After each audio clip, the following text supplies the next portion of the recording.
Hola queridos oyentes, bienvenidos al programa de Firmes en la Verdad.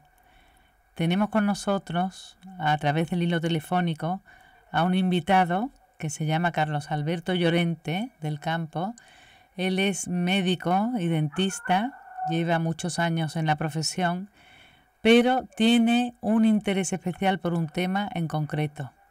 Ahora vamos a andar con él, el cómo llega a este tema, porque le sorprende y cómo empieza a escribir un libro que es el asunto del que vamos a hablar esta tarde.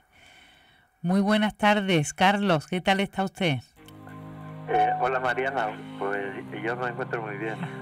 Pues qué alegría tenerle con nosotros. Vamos a ver, vamos a hablar hoy sobre el libro suyo que titula La primera Semana Santa de la historia.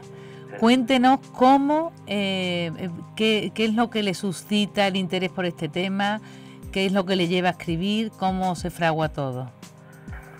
Bueno, primero que yo soy un antiguo lector de libros sobre la Sábana Santa.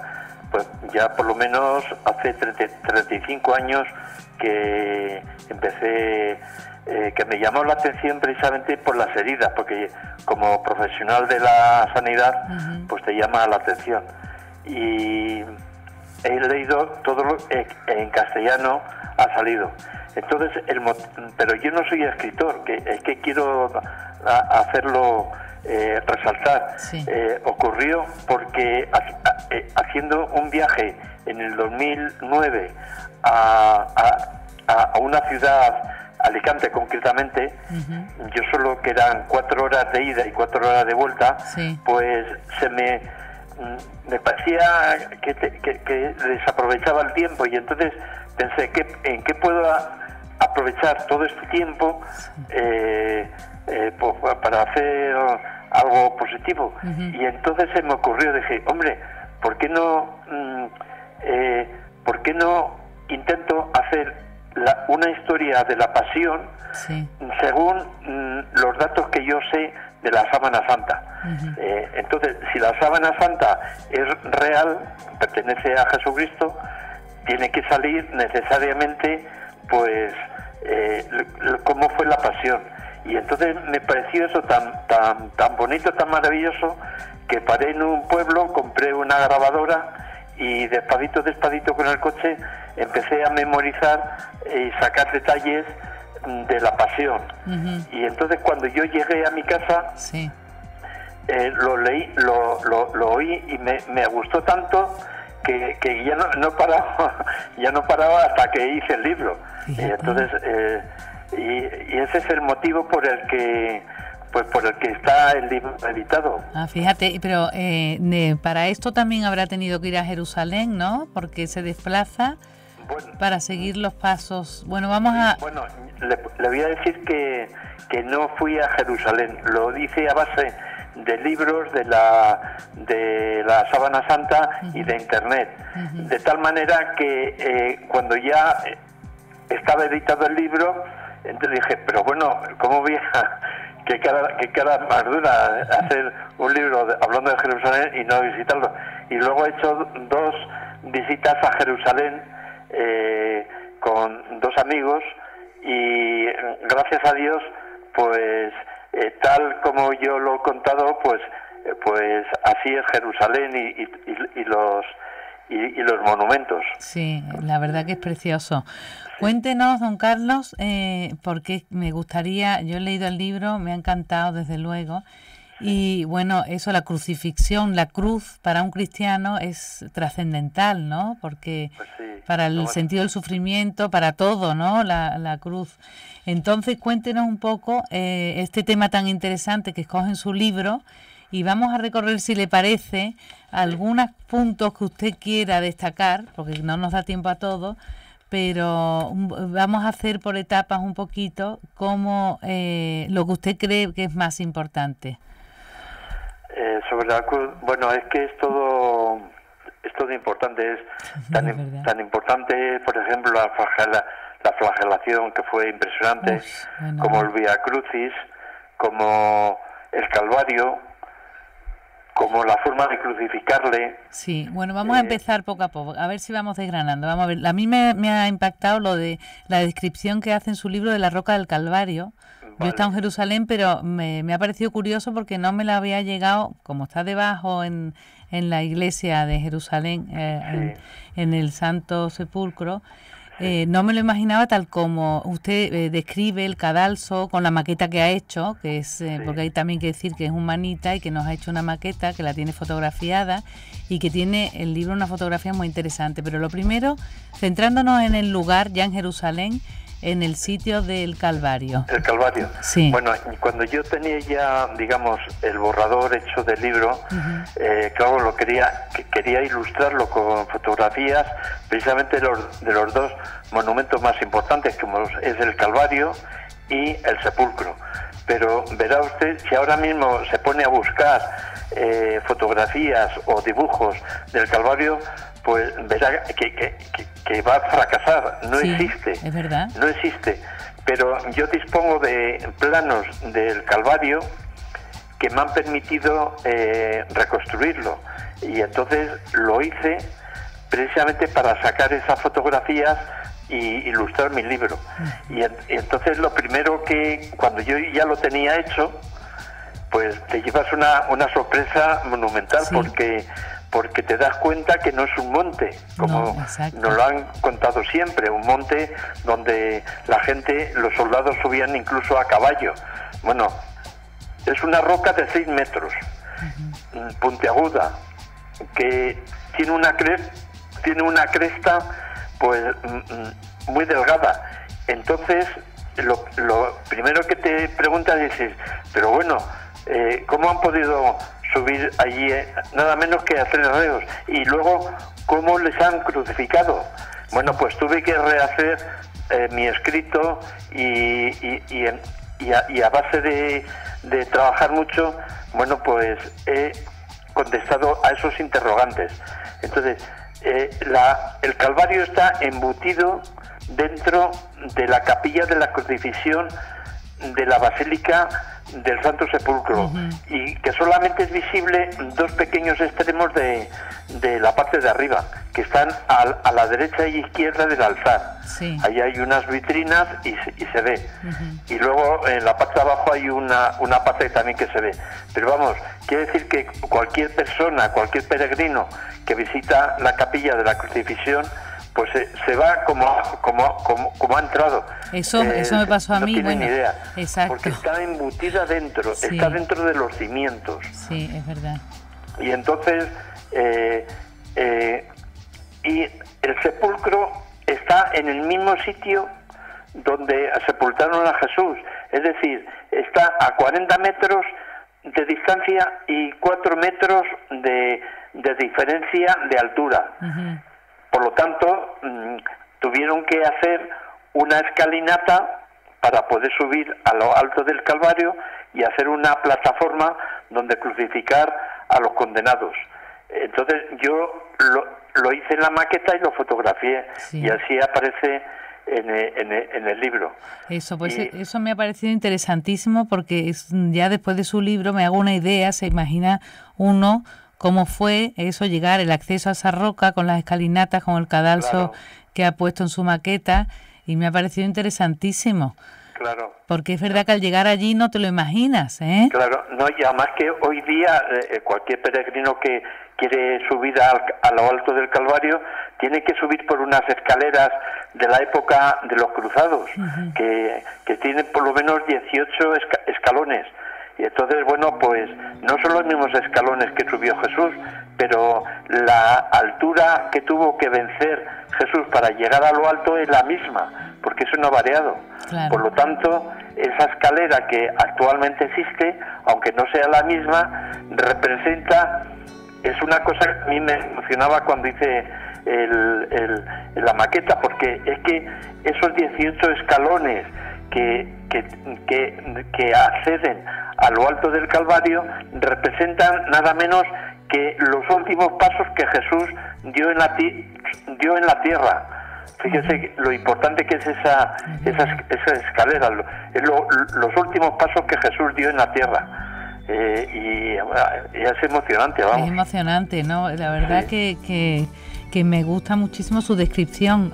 Vamos a seguir adelante, porque es que hay otras cosas que que destaca usted, que por ejemplo, hay que decir eso, que es la primera santa de la historia, porque es la primera Semana Santa para el cristiano, porque es cuando Jesús da su vida por nosotros, ¿no? Sí. Pero después del recorrido por la cruz, es muy, muy interesante para mí también cómo organiza, cómo es lo de la flagelación, que es tremendo. ¿Cómo describe usted por la Sábana Santa también? Pero cuéntenos. Es que eso se deduce de la Sábana Santa, porque si se lee el Evangelio incluso de San Juan, que es el que más tiempo dedica a explicar la crucifixión de Jesús, porque fue testigo de la crucifixión, pero no debió ser testigo de la flagelación, porque si lo lee, dice, y le flagelaron, y no dice más, no dice más detalles. Sí. Quiere decir que seguramente estaría acompañando a la Virgen y no fue testigo de la flagelación. Uh-huh. Pero si uno observa, eso viene en todos los tratados en todos los libros de la Sábana Santa, cómo quedó el cuerpo de Jesús tundido, herido, malherido por el látigo que emplearon. El látigo que emplearon los romanos era un bastón que terminaba en 3 tiras de cuero, y cada tira terminaba en 2 bolas de plomo. 2 bolas, cada bola de plomo medía 1 centímetro y pesaba 2 gramos. Pues imagínese con la brutalidad de los soldados castigando el cuerpo, qué es lo que produciría. Esto es una de las cosas por las que yo leía los libros de la Sábana Santa, porque me llamaba la atención. ¿Qué es lo que le produjo al Señor estos golpes? Bueno, pues primero, por supuesto, el dolor. El dolor fue impresionante, porque le tundieron todo el cuerpo, por delante y por detrás. Pero cada golpe, las bolas de plomo se incrustaban en la piel y le rompían las fibras musculares. Entonces, fíjese que, por ejemplo, para respirar necesitas que tu musculatura esté normal. Cuando nosotros recibimos un golpe, por ejemplo, nos rompemos una costilla, es que ya te tiras, por ejemplo, pues te tiras casi 3 meses casi sin poder respirar. Sí. Pues fíjese, con toda la musculatura del tórax, con los músculos todos rotos por los golpes de las bolas de plomo. Bueno, si a eso lo extendemos al abdomen y a las piernas, bueno, pues cuando hizo el Vía Crucis, imagínese cómo caminaría. Sí. Si es que no podía casi caminar del dolor que le produciría, no podría casi respirar. Pero no solamente eso, las bolas de plomo, la inercia que llevan, producirían lesiones internas. Imagínese el pulmón se inflamaría, por lo tanto respiraría con mucha dificultad. Eso cualquier médico lo puede asentir, que fue así. Le produciría inflamación pulmonar. ¿Qué le produciría en el hígado? Pues lo mismo, le produciría una inflamación en el hígado. Y los riñones, por todo el desastre que le produjo de las roturas fibrilares de la musculatura, se le quedaron obstruidos, y por lo tanto ya a partir de entonces ya no pudo orinar, y por lo tanto produciría un aumento de la uremia. O sea, fíjese qué desastre le produciría. El mayor sufrimiento, un sufrimiento terrible, porque además, máxime, como usted dice, cuando en la noche anterior en el Huerto de los Olivos ya había sudado sangre, ¿no? Por el sufrimiento, claro, y sí, tendría todo sensible, ¿no? Eso es ya partiendo de eso. Desde luego impresionante como lo describe, que a mí me ha dejado... Sí. Muy impactada. Y después otras cosas curiosas, ya pasando un poquito, aunque sí, yo pienso que esto es como un libro que hay que leer porque te lleva a trasladarte a esos momentos tan tremendos de un sufrimiento enorme, inconmensurable, que es por nosotros, ¿no? Entonces se llega a valorar aún más esa pasión, ¿no? Pero cuéntenos, por ejemplo, otra cosa que a lo mejor no sabemos, que es lo de la cruz. El palo que él lleva, y eso que es muy interesante también. Bueno, el palo, todos los autores que yo he leído coinciden en lo mismo. El palo estaba ya puesto en lo alto de la cruz. El vertical. Perdón, del Calvario. Sí, es el vertical. El palo vertical, el sí, estipe. Sí, el estipe. Entonces, los reos, concretamente Jesús, solamente portó el madero horizontal, pero digo solamente, pero es que ese palo, dicen todos los autores, que pesaba alrededor de 40 kilos, fíjese, 40 kilos es mucho, pero para uno que ha recibido una flagelación como lo ha recibido Jesús, pues eso es brutal, porque él salió dese cuenta que recibió 120 golpes, están contabilizados, 120 golpes con ese tipo de látigo, que eso es sobrehumano, por lo tanto que estaría sin fuerzas, vamos, no sé cómo, no quiero exagerar, pero vamos, entonces al ponerle ese palo horizontal, tuvo luego que ir con ese palo hasta el Calvario. Yo tengo un cuento en el libro todo el recorrido que hizo, que son 800 metros. La topografía del Vía Crucis es una bajada desde la Torre Antonia, que es desde donde se inicia, que es una bajada. Luego se cruza el arroyo de Tiropeón, que ya no existe, y luego empieza una subida hasta traspasar la muralla. Sí. Y luego a 200 metros sobresalía la roca del Calvario, que eran 6 metros de altura, fíjese. Entonces, imagínese Jesús, que no podía ni andar por el dolor que le produciría, porque estaba sin fuerza y porque no podía casi ni respirar, con los brazos en cruz y con el palo, digo palo, pero era un tronco de 40 kilos, con los brazos en cruz atados.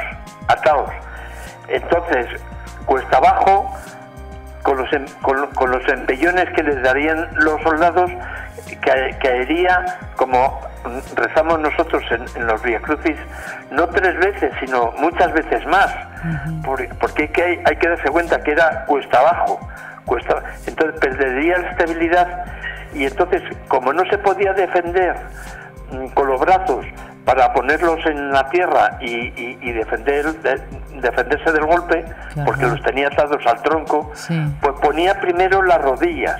Sí. Y de tal manera que en la sábana santa se ve con las rodillas destrozadas. Ha perdido la piel de las 2 rodillas, y lo que se ve en la sábana santa es el hueso con tierra y sangre del Señor, claro. Impactante. Después de poner las rodillas, el cuerpo, por la inercia, ¡brum!, pues caía y ponía el rostro. ¿Y qué es lo que estaba encima del rostro? Bueno, pues estaba la corona de espinas y el tronco que le daba en la corona de espinas con sus 40 kilos. Y entonces todas las lesiones que aparecen en la sábana santa fue producida precisamente por las caídas con los 40 kilos que le daban en la cabeza. Y entonces se ve perfectamente en la sábana santa que tiene la nariz rota, tiene el pómulo izquierdo, el derecho, le tiene roto, inflamado, y un hematoma le ha cerrado el ojo del mismo lado.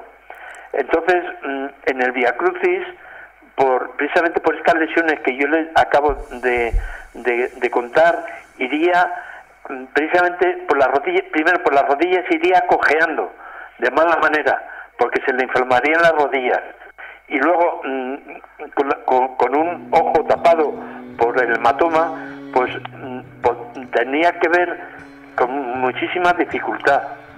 Y entonces así llegó.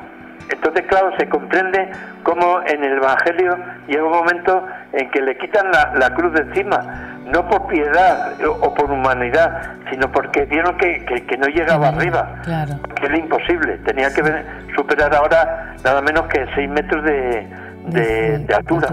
Y es cuando se lo quitan y lo lleva el Cireneo. Y entonces Jesús tiene ya que subir él solo los escalones que yo he fabricado en mi maqueta, sí, para acceder a lo alto del Calvario. Pero fíjate cómo subiría precisamente esos escalones, que iría medio muerto de todo. De todo, ¿no? Claro, con todo el dolor y todo, sí, el dolor.